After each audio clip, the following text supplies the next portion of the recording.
Are you interested to hear how LinkedIn video ads drive actual opportunities, not just leads? Well, you'll love this case study with Cisco on this week's episode of the LinkedIn Ads Show.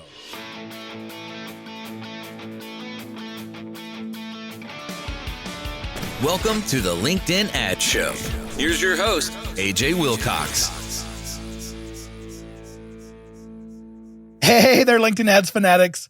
I get asked so often about video ads on LinkedIn. And the truth is that it's so hard to answer what works and what doesn't with video because it's so very different from static.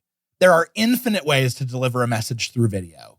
It sure makes it difficult to narrow down and find a set of best practices that we can then present to other marketers as a recipe for success. When a friend reached out and told me that he'd had extreme success with video ads, I was listening. Then he shared how video ads weren't just getting high click-through rates or low costs per view, but they're getting him low costs per opportunity. Well, he then had my full attention. He's got gold to share, and of course, I wanted to share that gold with you LinkedIn ads fanatics. Andrew Harder and I have crossed paths lots of times in the past. He started out his career at Hannepin Marketing, the agency that puts on the advanced PPC conference called HeroConf, and also do the blog PPC Hero. I absolutely love this conference and this blog, and I've been blessed to speak at HeroConf for the last 6 years, and it's by far one of my favorite shows that I attend every year. I've also been blessed to be named one of PPC Hero's top 25 PPC professionals for lots of years running. And Andrew wasn't behind any of those decisions, so don't worry, this is not a conflict of interest. But Hannepin got acquired by Brain Labs, and they're a mega agency. He moved on, and now he works for Cisco under WebEx Events. I'm really excited to interview Andrew about his results at Cisco, so we'll dive into the interview. But first in the news, one cool feature. So one of our loyal listeners, Joshua Stout from the Impactable Agency, who consequently I actually got to meet last night when he and his team were in town for a team building exercise, and we got to go to dinner. But he posted this week that he got access to a new feature on one of his accounts, and it's called Website Actions. If you remember from the B2Believe event, this was one of the features that Gyanda Sachdeva announced would be coming, but she didn't let us know when it would be coming, so I was so excited to see it out in the wild. To check to see if you have it in your account, navigate in the left-hand navigation bar under Analyze, and then look and see if you have a heading there for Website Actions. I have to tell you, this feature is going to be so cool. And the reason why, I have to ask you, have you ever tried to set up a conversion action as an event? Not just as a thank you page that people land on and it triggers the conversion. To do it as an event, you have to put a bit of JavaScript on the button that you want to track. And if you're like me, you don't happen to know JavaScript, it's a whole lot of troubleshooting and wasted time and no way to tell whether it's implemented correctly. What this feature does is it scans your landing pages to find buttons on the page and then allows you to create any of those buttons as a conversion event just by selecting it. It works by having your insight tag installed on the page. There's no custom JavaScript, no wondering if it's set up properly. You just click an action and call it a conversion. This is one of those rare acts of brilliance by LinkedIn. I love the concept of this feature. I'm excited to get to use it. And it's also one of those features that I totally would have expected someone like Meta or Google to come up with, and yet we have it here on LinkedIn. Hooray! Justin Rowe from Impactable suggested that this feature may have been a result of the marketing analytics company called Orabee that LinkedIn acquired back in February of 2022. And that sounds totally plausible to me. Another awesome listener, Jay Rathel, mentioned that he thought this was part of a beta, so it might not actually be out yet. Your rep may have had to register you in the beta to get access. And I'm not sure what the truth is there, so just watch out in your accounts for when you get it. I wanted to give a shout out to Dig Altamiranda. Dig left us a review here on the podcast that says, best LinkedIn paid podcast ever. I love how AJ is unbiased and unguarded when sharing his expertise. The performance of my campaigns has definitely seen a boost since I started listening, and I will be a fan of the podcast for a very long time. A must listen. Dig, thanks so much for sharing that you've been able to take the things that you've learned from this show and then use them to boost your campaigns and your performance. Well done. And of course, thank you for the kind words. It means a lot to me and the whole team who support me in the creation of these episodes. As a reminder, if this is not your first time listening to the show, please do leave a review, and I want to feature and shout you out as well.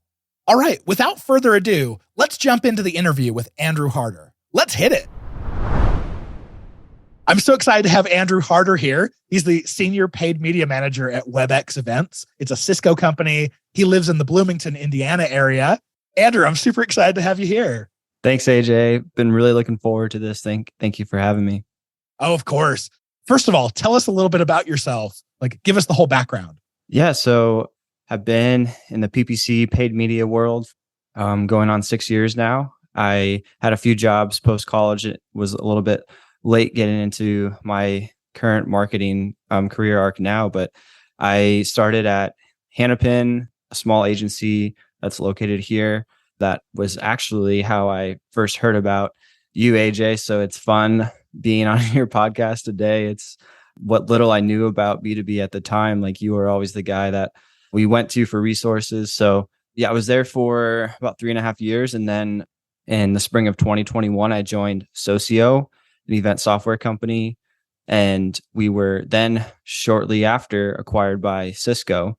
So hence the rebrand to WebEx Events, but we're still a standalone software that's a part of the larger WebEx suite now. But I joined just to really run their paid media. And it was just kind of search at first, but we've expanded a ton into paid social, especially LinkedIn, which is, I know, what we're going to be chatting about today. So looking forward to diving in deeper with you. Awesome. Well, and my roots with Hannapin go really deep. They're the ones who put on the Hero Conference. And I've spoken there for years and years. 2023 it got canceled this year, which, just telling everyone else, which is so sad because this is the first time we haven't had Hero Conference in a long time. I always look forward to that one. Hannapin was purchased by Brain Labs.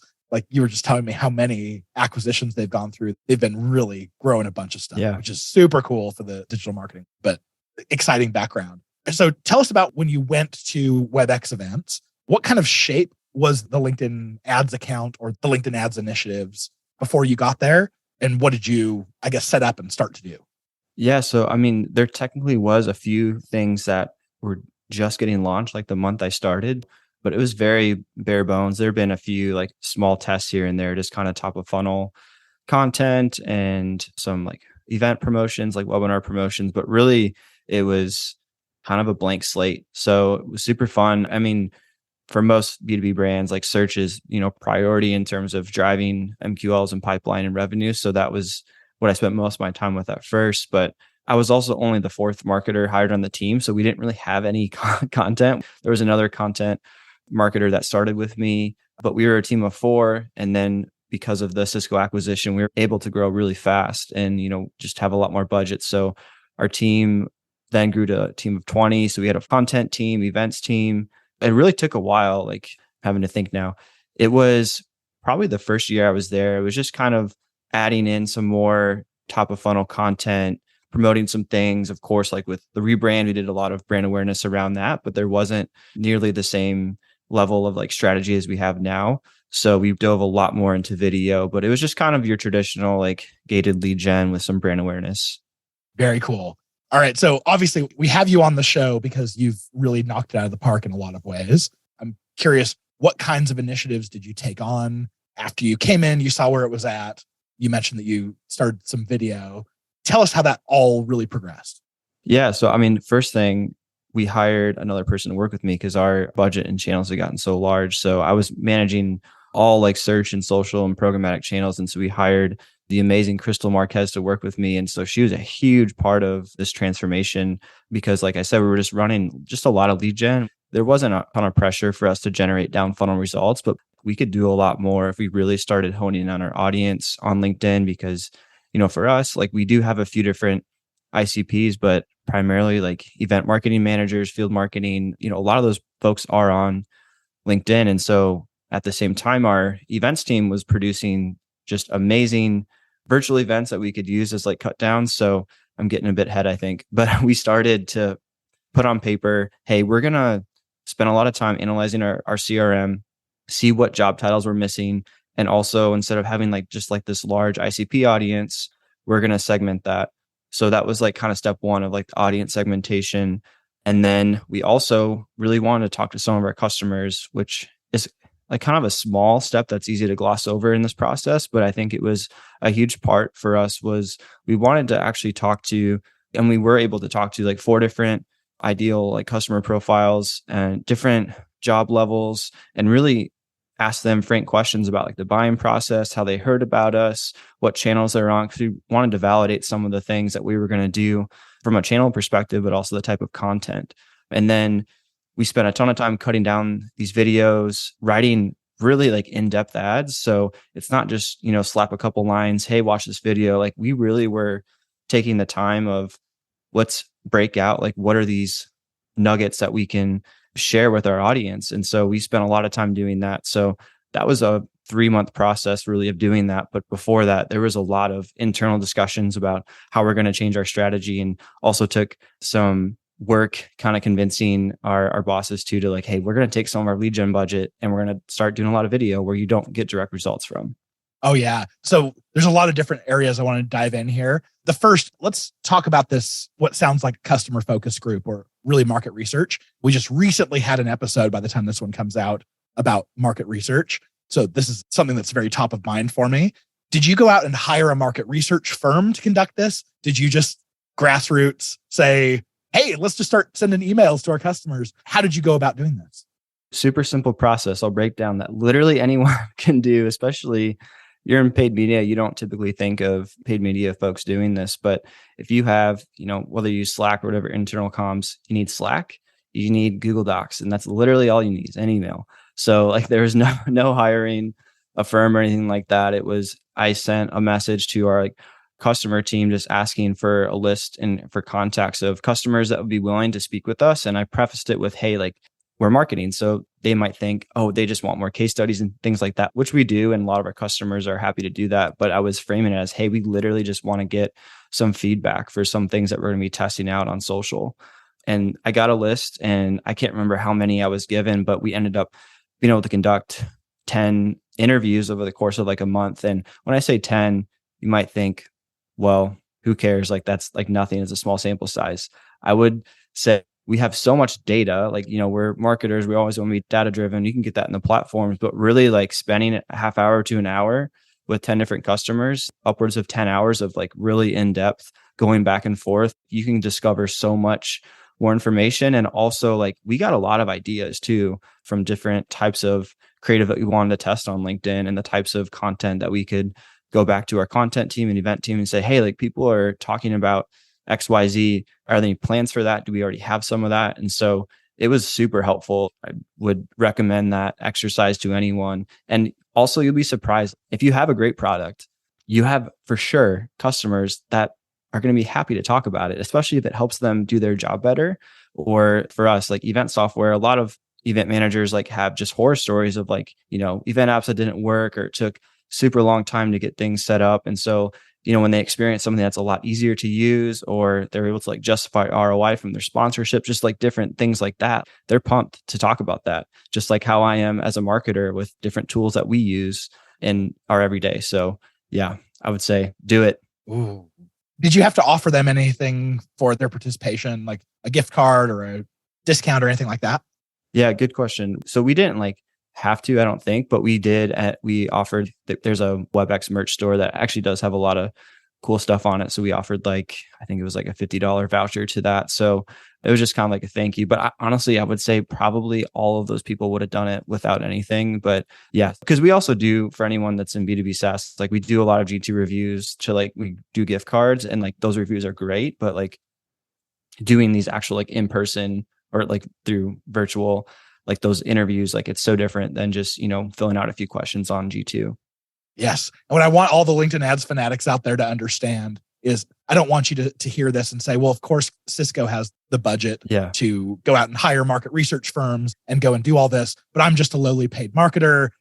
That's not my job. I don't want you to let yourself off that easily. This is what Andrew did. He started this program as a paid marketing manager and did it by himself without a significant budget. And you heard him say he didn't even have to offer them anything for their participation. They would have been stoked to chat. But of course, it's always nice if you can offer something. So very insightful. Like, thanks for sharing with us about the program. Yeah. You also mentioned that you were cutting out video and that video was an initiative that you wanted to take on. First of all, what was that spurred you to decide that you wanted to go all in on video? And how did you go about that?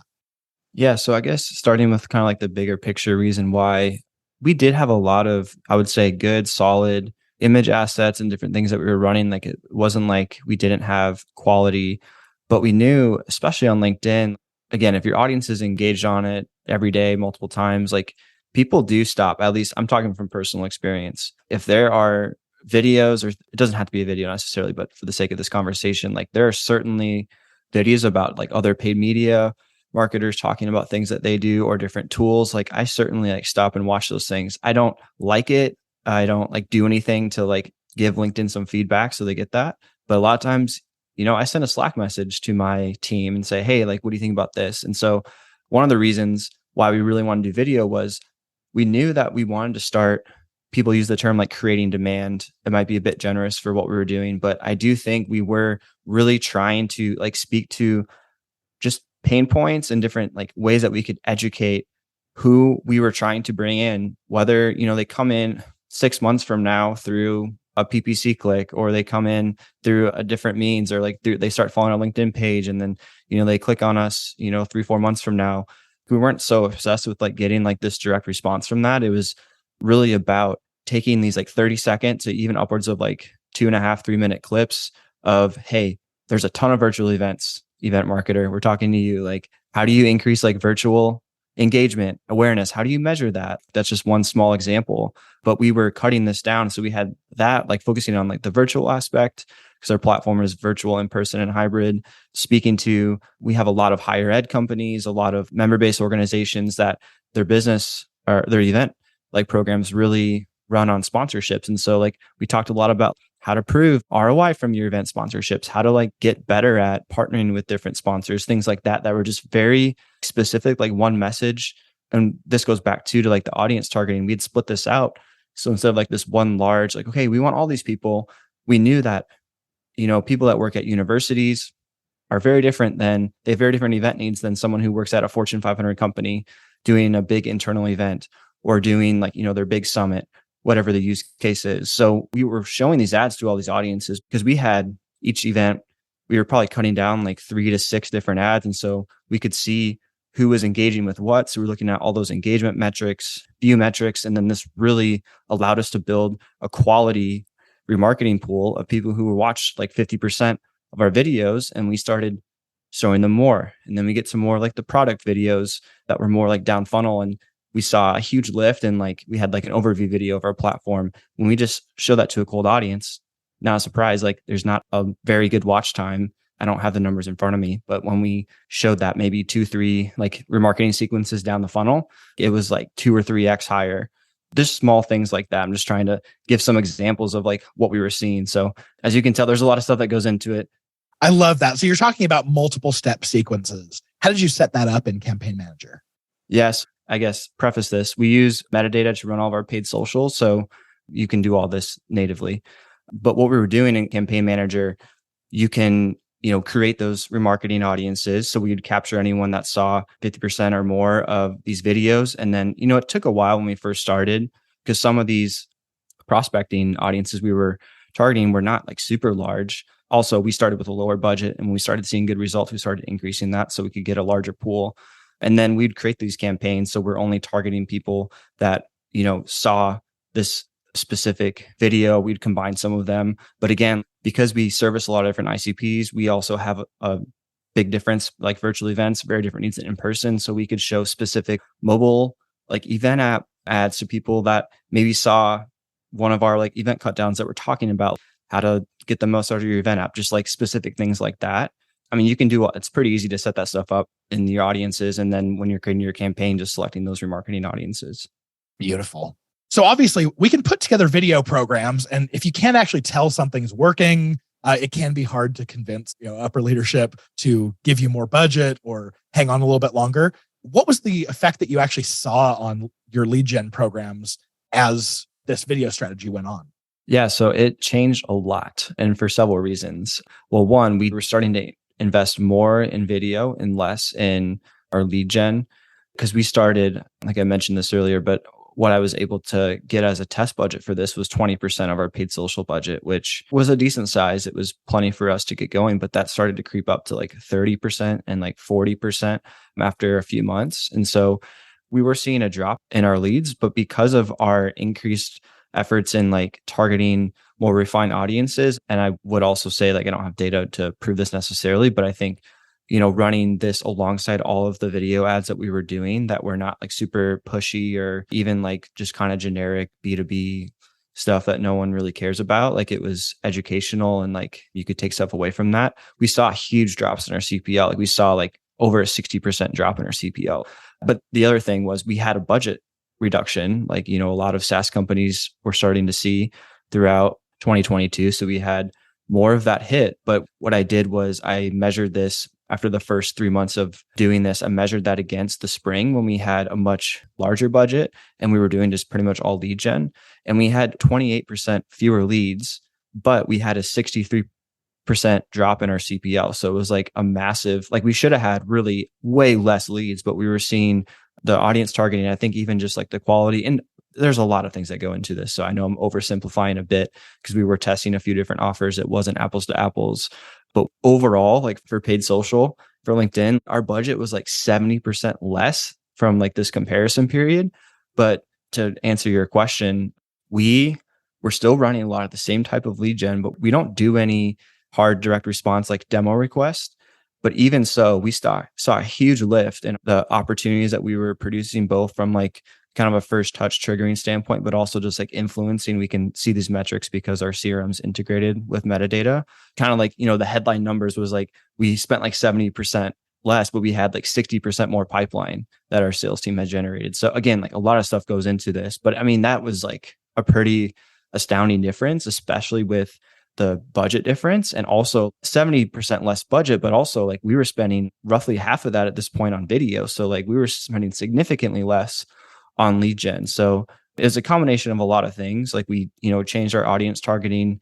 We had all that video creative we were running. Yes. And you could also say, well, all that stuff you're doing in the spring, didn't that influence the fall? Yes, of course, it totally did. So it's not like a clear cut, like A/B comparison, but it was such a stark difference. We really had a stark stop like in September when we started this, like, okay, we're going to really change our strategy. And we started like increasing that investment. So for anyone that says like, oh, you can't get demos booked that are quality from LinkedIn, you definitely can. Like, there's different ways to do it. I know there's some brands that still do run some of that direct response or conversation ads, and that does drive pipeline. But like for us, like we've tried that, it doesn't work at all. I mean, I see this all the time.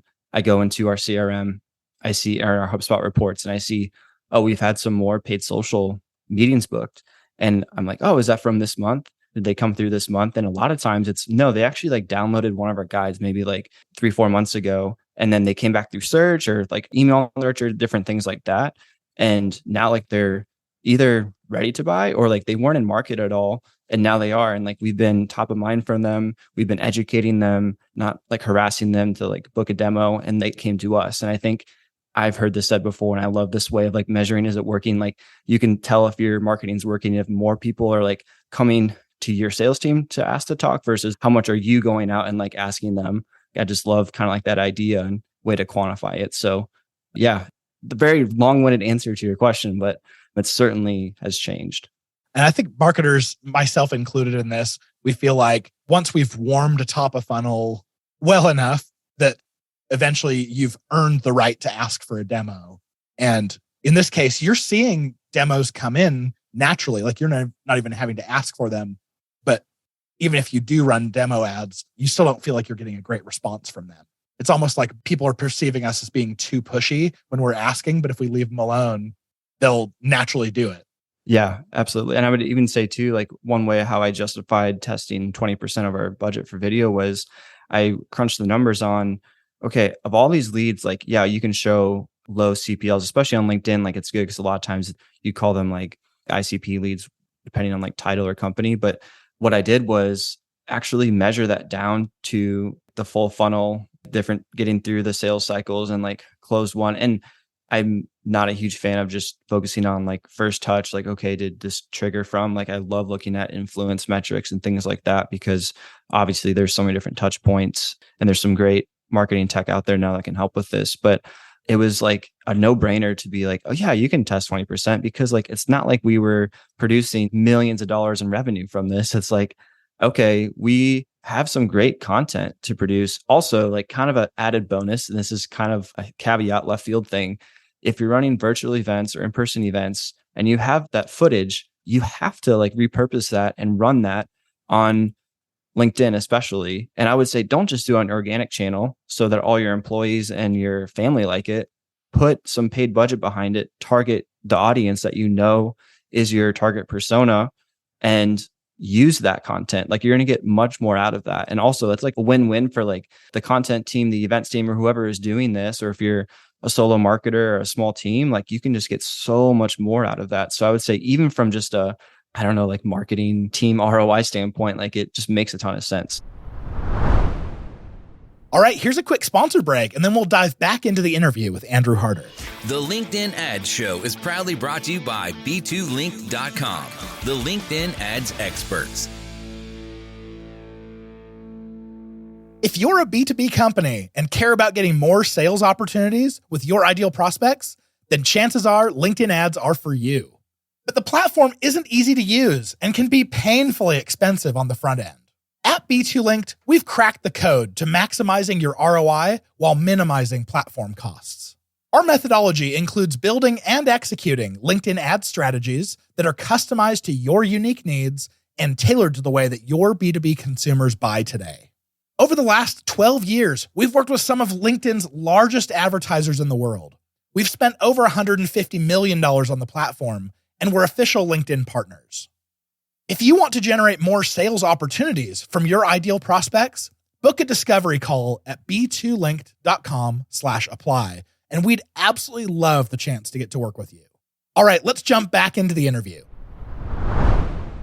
I want to dive in a little bit deeper on video because we talked about the customer research and anyone can do that. But now as we start veering over into video, now the production value is getting a little bit higher and you actually have to start dedicating some budget unless you happen to be a videographer by trade and can throw things together. How did you attack video specifically? How did you deal with the overhead of the costs of video?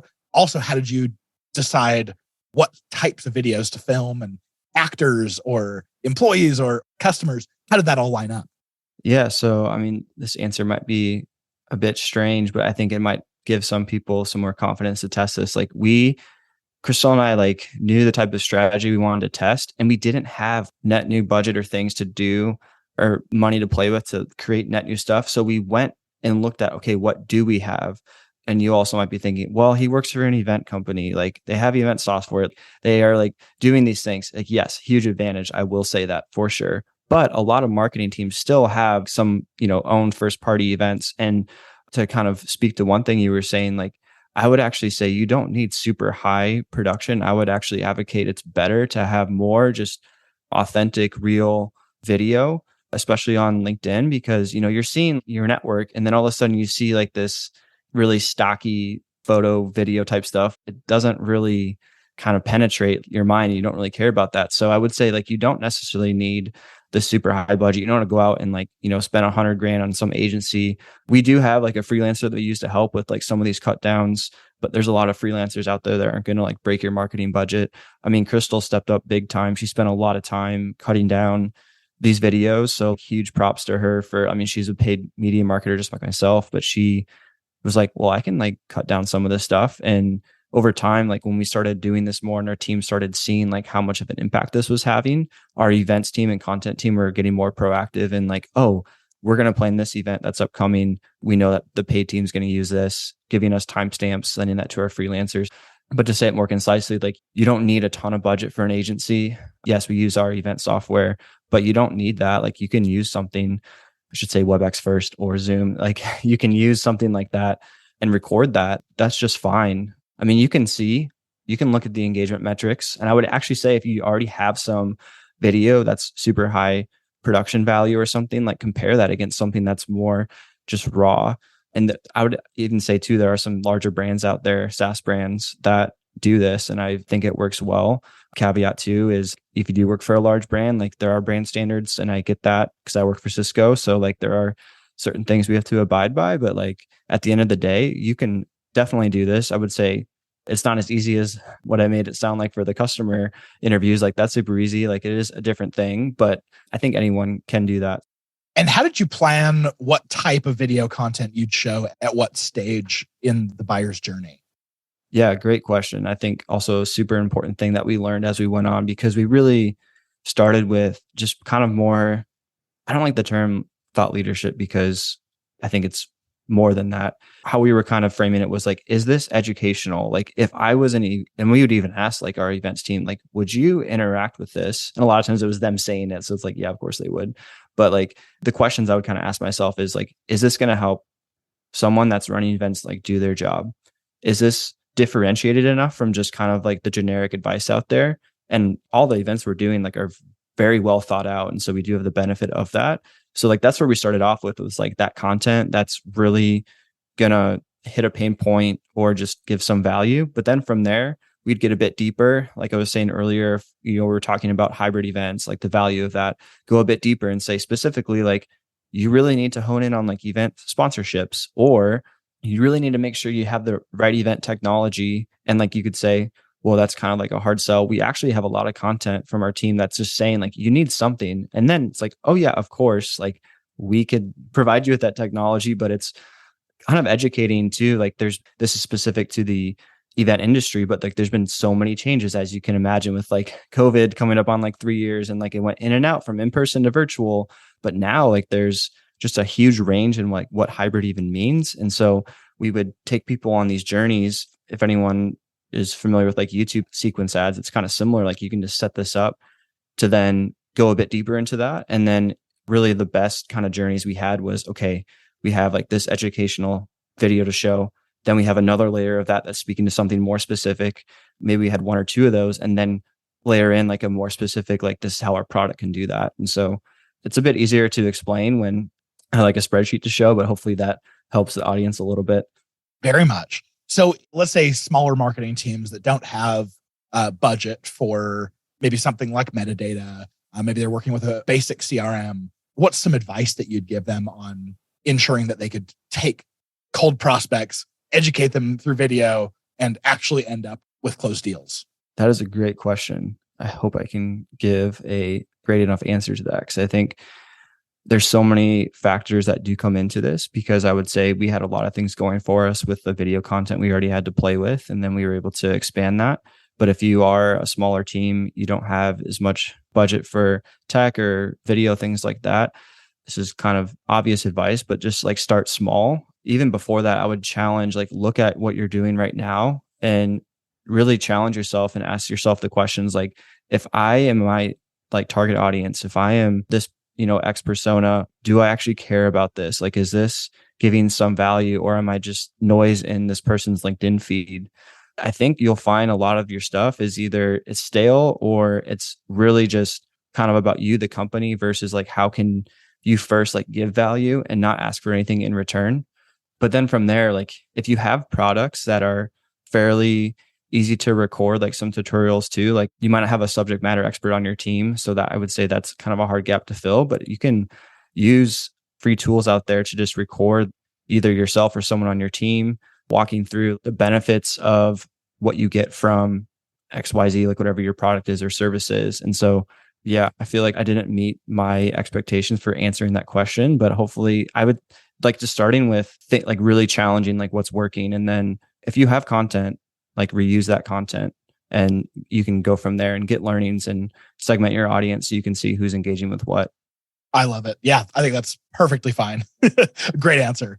Well, the one question I like to ask everyone I interview, what are you both personally and professionally most excited about coming up, either in 2023 or in the following months?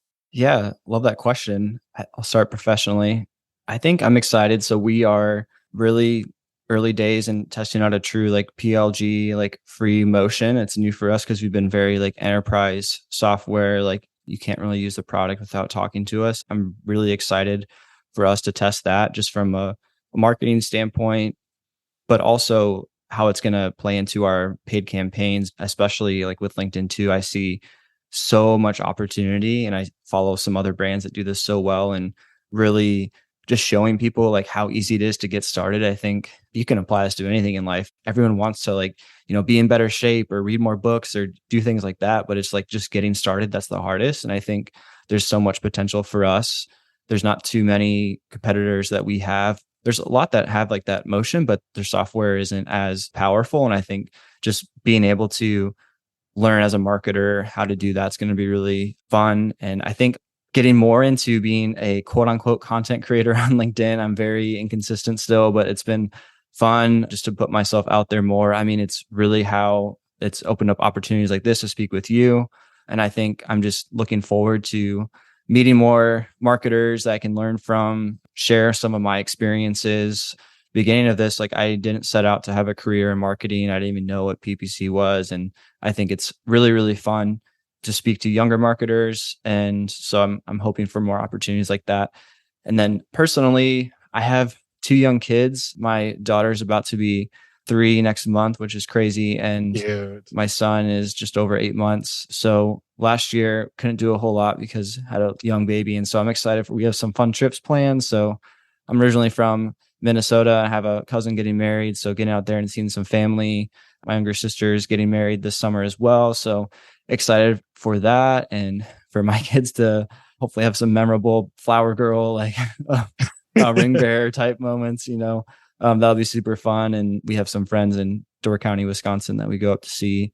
Looking forward to that. My wife and I love to travel, and just with young kids, don't get to do it as much. And this year we have more plans. So I'm excited for that. And yeah, especially on a day like today when it's like, I don't know, like it was in the teens this morning, maybe it's in the 20s now, but it's so cold. And I'm already looking forward to summer. So yeah, that's kind of what's on my mind. Awesome. Well, you're doing a great job of creating content on LinkedIn for sure.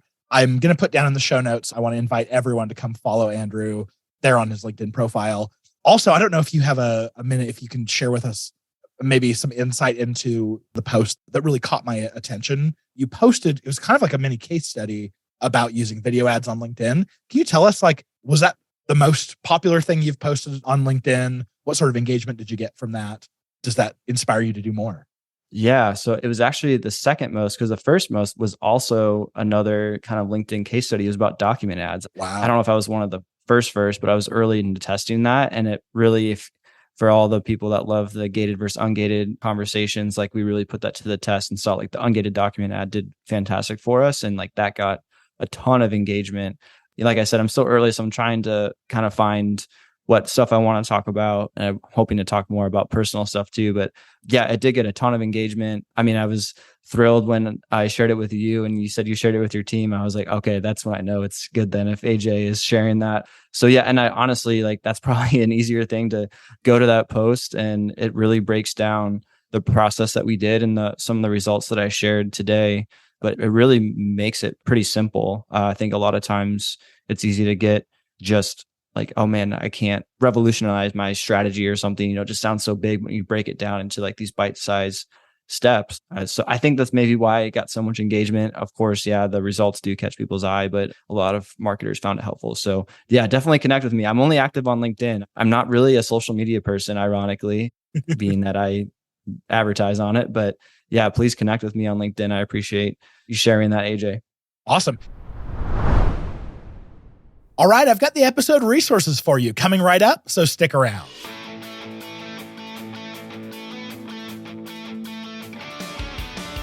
Thank you for listening to the LinkedIn Ad Show. Hungry for more? AJ Wilcox, take it away.